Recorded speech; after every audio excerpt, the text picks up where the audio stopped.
মুম্বাই থেকে 11 কিলোমিটার পূর্বে অবস্থিত। এলিফ্যান্টা কেভের এই দ্বীপটির নাম হল ঘোড়াপুরী, যার আক্ষরিক অর্থ হল গুহা শহর।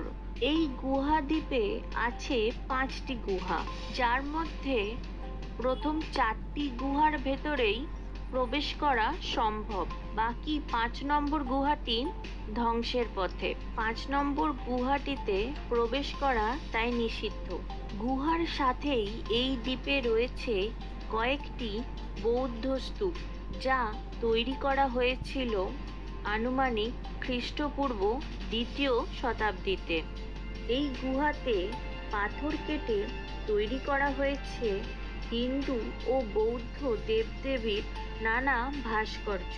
প্রায় প্রতিটি ভাস্কর্যই এখন ক্ষতিগ্রস্ত। এখানে